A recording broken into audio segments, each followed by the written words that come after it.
Et nous allons passer au segment dédié à la plateforme de signalement qui a été déjà l'objet de questions dans le chat avant même que ce point ait été évoqué. Et je redonne la parole à Tristan, qui est toujours animateur de l'Observatoire des chenilles processionnaires. Tristan, c'est encore à toi. Tout à fait, je précise que la question de David dans le chat sera traitée au cours de cette intervention. Voilà. Et peut-être dire à Gilbert de regarder dans les, dans les paramètres de ton ordinateur, c'est peut-être là le problème au niveau du micro, peut-être pas lié à Teams. Voilà. Je le précise, donc tu peux passer à la diapositive suivante. Donc c'est un petit rappel hein, en toute transparence, donc pour rappeler que l'Observatoire des chenilles processionnaires est piloté par le réseau Freudon France, qui agit sur différents aspects de la santé globale, à savoir santé des végétaux, santé de l'environnement et santé des hommes. Et donc c'est dans ce dernier pôle que est intégrée la question donc, des chenilles processionnaires et de l'Observatoire des chenilles processionnaires. On peut passer à la diapositive suivante. Donc les plateformes de signalement, la plateforme de signalement chenille existe sur application mobile et sur web, sur le web. Donc vous pouvez y accéder de ces deux manières. On peut faire autant de choses sur l'une et sur l'autre, bien qu'il y ait quelques différences très précises, mais c'est uniquement ergonomique, c'est-à-dire que sinon il est possible de faire tout ce que je vais vous décrire après sur l'un et sur l'autre. Je peux passer à la diapositive suivante. Donc un peu d'historique, cette plateforme de signalement, elle a été imaginée par le comité technique de l'Observatoire des chenilles processionnaires, donc entre 2021 et 2022, avec un cahier des charges qui a été décrit à ce moment-là. Et donc cette mission a ensuite été confiée à Atlas Santé, qui est un organisme multi-ARS qui va s'occuper de faire des cartes liées à la santé de manière générale. Et donc ça a été développé au cours de 2023 par eux sur un financement de la Direction générale de la santé. En 2024, elle a été déployée en région Grand Est et Bourgogne-Franche-Comté pour qu'on puisse faire des tests, tout simplement. Et puis en février 2025, donc cette année, elle a été déployée nationalement. Et donc, vous pouvez voir des petits exemples d'articles qui ont été publiés à ce moment-là, puisqu'il y a eu un peu de communication sur le sujet. Je peux passer à la diapositive suivante. Donc, à quoi sert cette plateforme? Donc, il y a vraiment deux choses à prendre en compte. C'est que actuellement, elle vient d'être déployée, donc il y a des choses qui sont déjà disponibles avec elle, et puis il y a des projets autour de celle-ci, et donc il faut vraiment différencier les deux. Donc, d'un point de vue objectif actuel est tout à fait possible. Donc, déjà, mieux comprendre la répartition de l'espèce sur le territoire. Donc, vraiment avoir une idée de son front de colonisation. Son impact sur la santé humaine et animale. Et enfin, c'est aussi un outil de sensibilisation et d'information pour le grand public qu'on va déployer, qu'on va mettre en place à côté, grâce aux professionnels de la gestion. Donc tout ça, on va dire que c'est ce qui relève de la science participative et c'est ce que actuellement la plateforme peut faire. Et dans un second temps, le projet autour de cette plateforme, puisque en fait il existe déjà une autre plateforme pour l'autre espèce qui est classée en tant qu'espèce à enjeu pour la santé humaine, à savoir l'ambroisie. Ça fait plus longtemps qu'elle est classée et donc il y a une plateforme similaire. Et donc le but c'est de faire quelque chose qui ressemble à ça pour la plateforme chenille, mais c'est en cours de construction.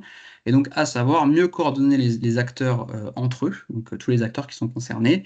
Et enfin, si la dynamique territoriale le permet, de pouvoir intervenir ou en tout cas de pouvoir accompagner les particuliers ou les collectivités dans la gestion des signalements lorsqu'ils sont faits dans des endroits où on considère qu'il y a un enjeu pour la santé humaine, des endroits qu'on considère comme étant à risque. Voilà. Et ça, je reprécise que c'est dans un second temps. Tu peux passer à la diapositive suivante. Donc, ce que permet de faire l'outil, c'est les deux. Actuellement, il est possible, donc c'est un outil coopératif qui permet à tout un chacun de signaler la présence de ces chenilles ou de populations de chenilles ou de nids. Et dans un second temps, elle permet aussi déjà actuellement de gérer ces signalements avec une connexion pour les référents territoriaux et les coordinateurs. Donc là, ce que je vais vous présenter, c'est à la fois donc la partie coopérative et la partie gestion qui, encore une fois, aujourd'hui, est en cours de construction sur les territoires. On peut passer à la diapositive suivante. Donc la plateforme comme outil coopératif, c'est donc la possibilité pour tout le monde de signaler des chenilles processionnaires ou des symptômes. Donc c'est les deux gros boutons verts là que vous avez sous les yeux.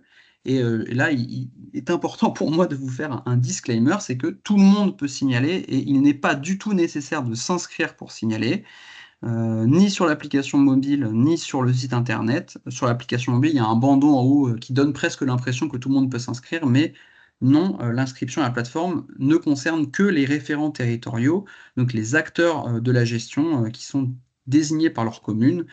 Et donc, je vais vous décrire un peu plus plus tard comment on compte organiser cela. Mais donc, pour l'instant, l'inscription n'est pas nécessaire donc, pour signaler. Donc, je vais vous montrer maintenant un exemple donc, de signalement. Si on veut signaler la présence de chenilles processionnaires, eh bien, on va cliquer sur ce qu'on voit déjà. Est-ce que c'est bien des chenilles processionnaires ou est-ce que c'est une autre espèce de chenille qui y ressemble? Et donc, on ne peut pas aller plus loin dans le signalement si on signale autre chose qu'une chenille processionnaire. Ensuite, on va nous demander de la localiser sur la carte, donc sur la barre de recherche qui est au-dessus de la carte. Là, vous pouvez mettre votre commune, vous pouvez même mettre votre adresse si vous le souhaitez. Et donc, vous pouvez signaler la présence de ce nid ou de cette population de chenilles très précisément sur la carte. Et ensuite, il va y avoir la suite du formulaire à remplir, donc c'est la diapositive suivante. Donc là, quand vous allez l'avoir sous les yeux, vous allez dire, oula, c'est énorme. Vous inquiétez pas, il n'est pas nécessaire de tout remplir, même si ça va aider les gestionnaires à avoir une meilleure idée de ce qui se passe et du danger potentiel. Le seul champ qui est obligatoire ici, c'est le champ environnement, qui va justement nous permettre d'estimer si c'est si c'est une population qui met en danger ou pas. Pour le reste, c'est à titre informatif et ça va vraiment aider. Je mets notamment le focus sur la photographie de l'observation qui permet aujourd'hui, donc là pour le coup c'est actuel, aux coordinateurs régionaux de valider ou non les signalements sur base de photographie.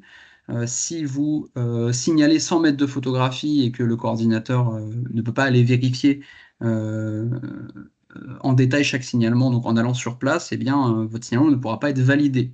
Donc ça va ralentir, on va dire, la possibilité pour nous d'avoir une bonne idée de son front de colonisation sur le territoire. Donc là, on rentre dans la partie, que je vous disais tout à l'heure, la partie coopérative, la partie science participative. Je peux passer à la diapositive suivante.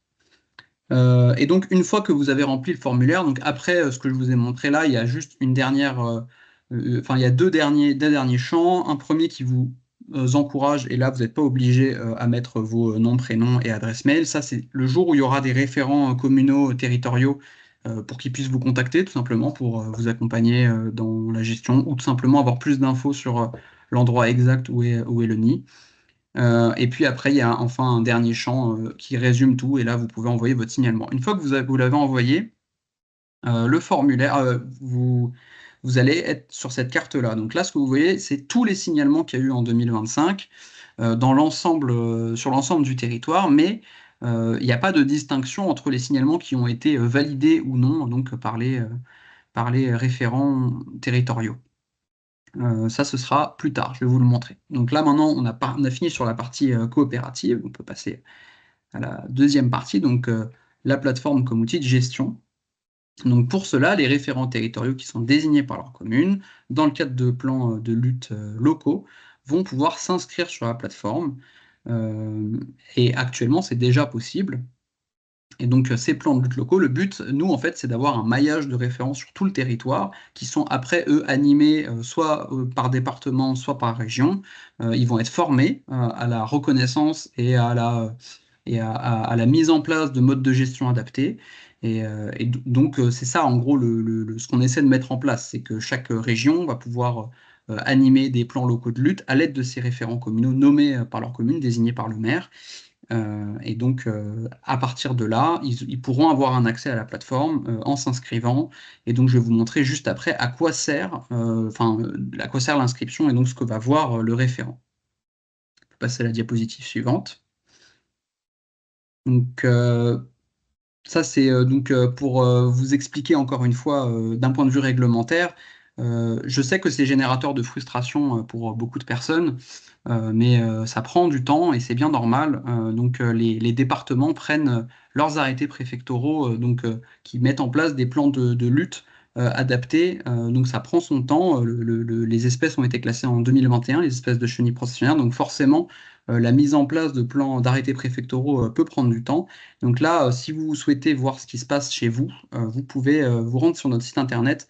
On a une page dédiée dans la page réglementation.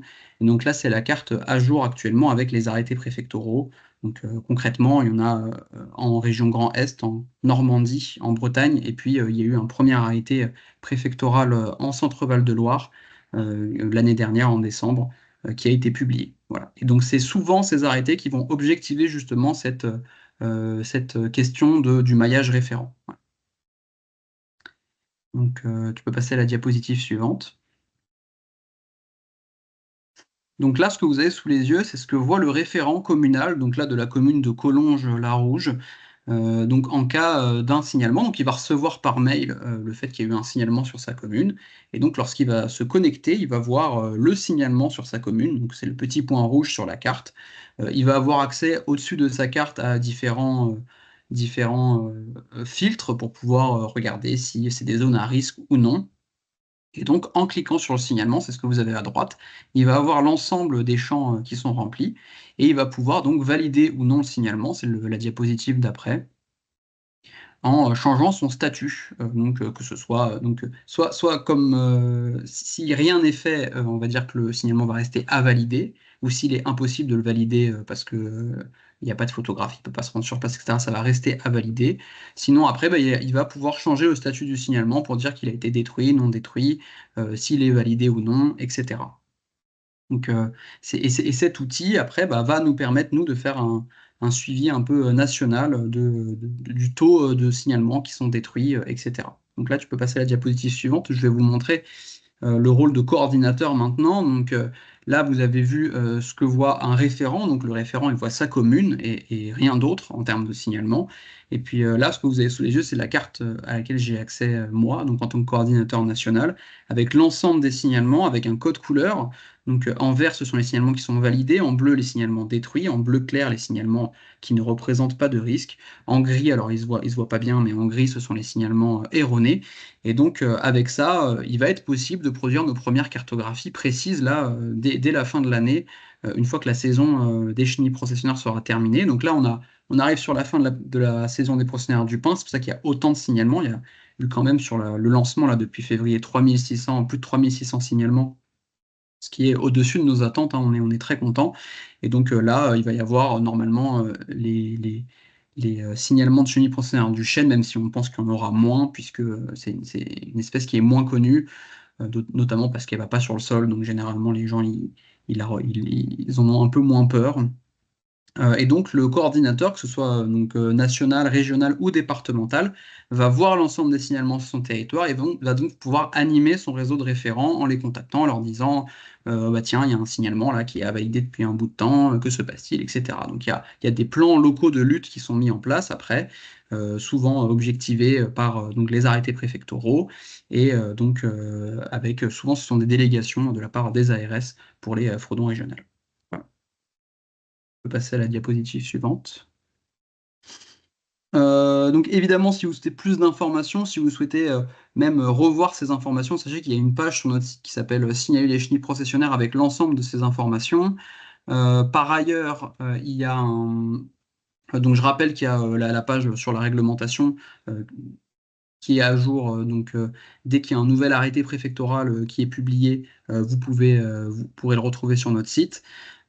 Et sur la page Signaler les chenilles processionnaires, tous les ans, nous, on va produire des bilans. Donc, on le fait déjà pour l'ambroisie, on le fera pour les chenilles processionnaires avec les proportions de signalements qui sont des signalements de processionnaires du pain, de processionnaires du chêne, etc. Avec la cartographie, tout ça, vous pourrez le retrouver aussi sur cette page.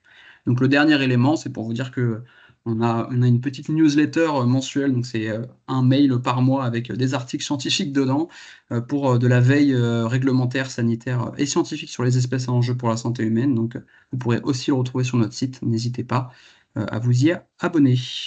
Voilà. Maintenant, si vous avez des questions, n'hésitez pas. Merci Tristan. On a peut-être une petite question de précision. Comment sont choisis les référents territoriaux et qui sont-ils en fait? Alors nous, ce qu'on a, le seul exemple qu'on a du coup, c'est sur l'Ambroisie, là où le réseau de référents il est beaucoup plus conséquent, hein. On a plus de 6000 référents sur tout le territoire, sur donc l'Ambroisie qui est une plante qui produit du pollen allergisant. Et donc, dans le cadre de cela, c'est essentiellement des élus, des agents territoriaux, et puis il y a quelques bénévoles aussi. Voilà. Merci beaucoup.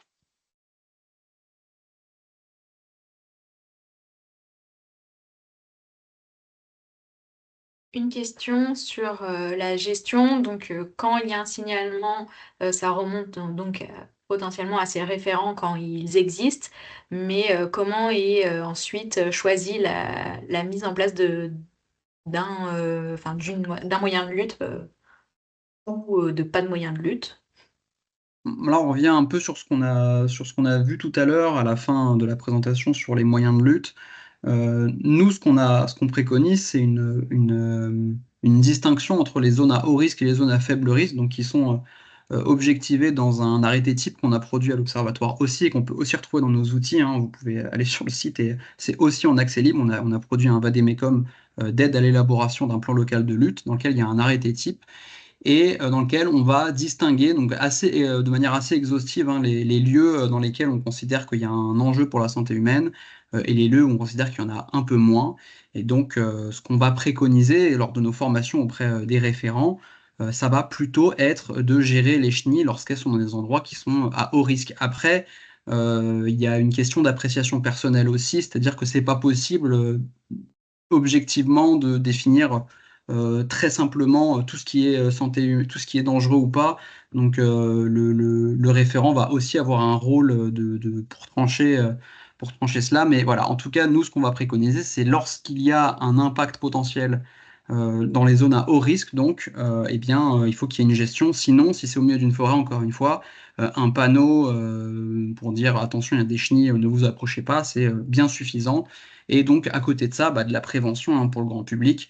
Voilà, vous savez que si vous avez des chenilles sur votre trajet habituel pour promener votre chien, eh bien, on vous encourage à plutôt changer de trajet, voilà, plutôt que prendre le risque.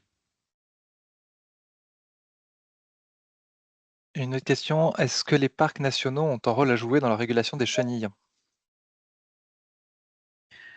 Bah, là, ça va dépendre des parcs, ça va dépendre des régions, ça va dépendre des arrêtés préfectoraux associés à cela.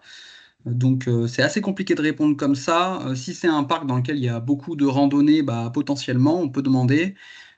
Si c'est un parc où il est possible d'avoir d'autres chemins, enfin, ça va vraiment dépendre du parc, en fait, d'un point de vue gestion. Mais oui, après, si il se trouve que dans un parc, par exemple, il y a un endroit pour faire des pique-niques qui est considéré donc comme un endroit haut risque s'il y a suffisamment de population qui y va, il peut être demandé dans le cadre d'arrêtés préfectoraux, qu'il y ait un moyen de lutte qui soit mis en place. Voilà.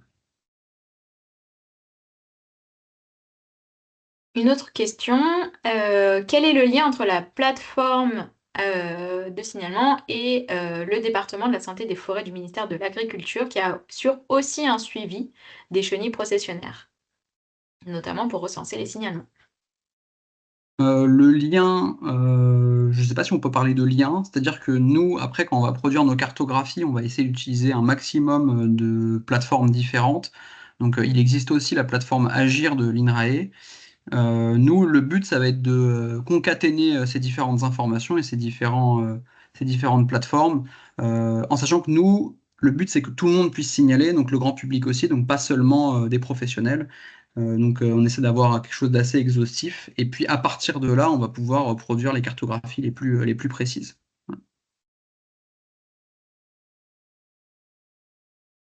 Et une dernière question pour cette partie, est-ce que la carte de signalement peut inciter des communes ou des départements à procéder à des arrêtés préfectoraux?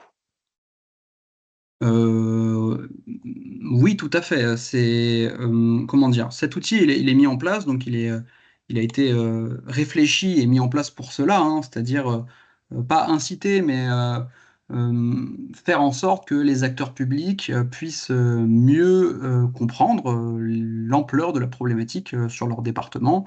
Et donc oui,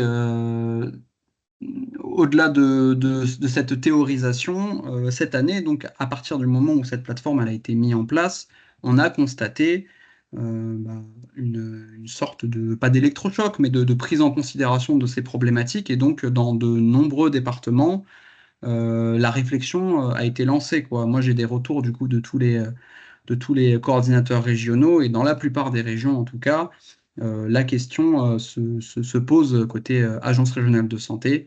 Et donc, euh, et donc oui, forcément, la mise en place d'un outil de monitoring et de gestion peut avoir cet impact positif. C'est pour ça qu'on vous encourage à signaler, par ailleurs. Il ne faut pas vous dire parce que y a aucune lutte obligatoire, ça ne sert à rien de signaler. Ça fait aussi partie des raisons pour lesquelles il est intéressant de signaler aujourd'hui, c'est que ça nous permet à nous et à tout le monde en fait de se rendre compte de l'ampleur de la problématique en France. Merci beaucoup Tristan pour cette seconde présentation d'affilée.